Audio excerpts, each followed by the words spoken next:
We're going to keep this party going with another very funny woman coming to the stage. It is my pleasure. Please help me welcome MinhHa, Pham, everybody. MinhHa.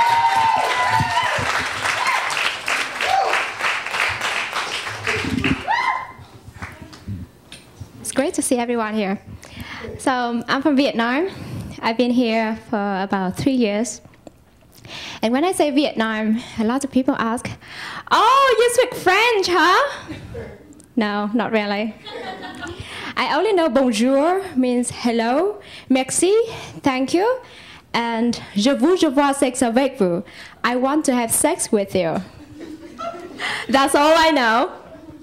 I learned it from my grandmother. She spoke French, but only taught me those 3 things. She said, "That's all you need to know." I guess she's right. People ask me a lot of funny stuff, like, "Do you hate Americans? Is it safe for Americans to go to Vietnam?" And they give me a serious look, like trying to see if I'm gonna lie to them. Yeah, it's safe. Yeah, safe. Well, unless you go with Pamela Anderson, then I don't know. The perception of war in Vietnam is really strong, surprisingly. The war is 40 years ago, but people still think like the war is what Vietnam is all about. So I kind of relate that to my comic career. No matter how long I practice joke stuff, nobody's gonna remember me. But let's say if I do something really crazy, like kill myself right here, right now on this stage, you guys gonna remember me for the rest of your life. Do it. Thanks. Anyone has a knife? Do you have a knife? Can I borrow it?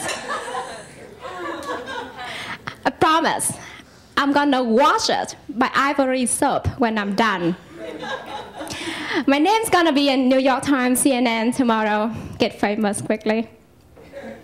Seriously, no one has a knife? All right, I bring it to the stage next time. In Vietnam, most girls at my age are married. So my parents are kind of worried that I'm single and not dating anyone. I mean, anyone that my parents are aware of. So one day, my mom took me to a fortune teller. A fortune teller in Vietnam doesn't only tell you the future, but also the past and the past of the past. In your previous life, you didn't look like this. You were very beautiful. What? Do you mean I'm ugly? Fuck you, bitch. You're not allowed to say that, even if it's true.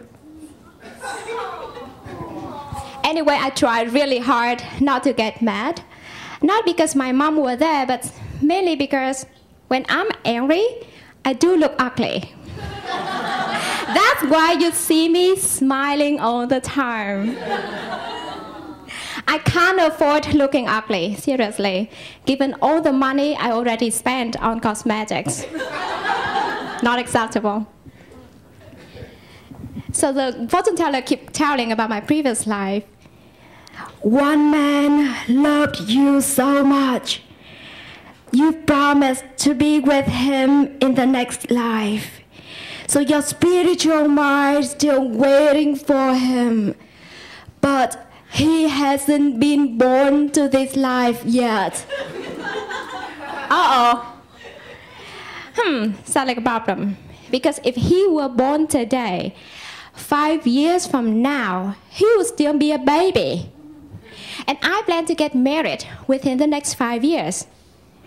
Well, I planned it many times, but anyway. So what should I do?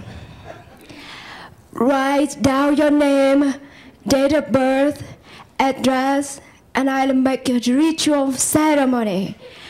I make you forget him, and he stopped following you. Oh, okay. So name, date of birth, address. Do you need my Facebook and email too?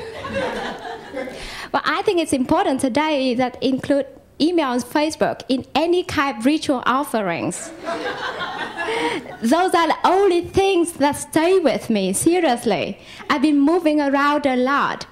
And, you know, address doesn't mean anything except for online shopping. And my date of birth keeps changing too, depending on who I'm talking to.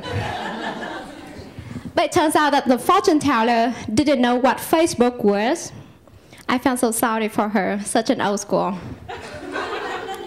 And well, I think, you know, if you hang out a lot with dead people, you probably don't need Facebook. And dead people cannot have Facebook either, because nobody's gonna pay for advertising to the dead people, right? So how can they have Facebook? No commercial in the other world, I guess. So anyway, thank you so much for being here.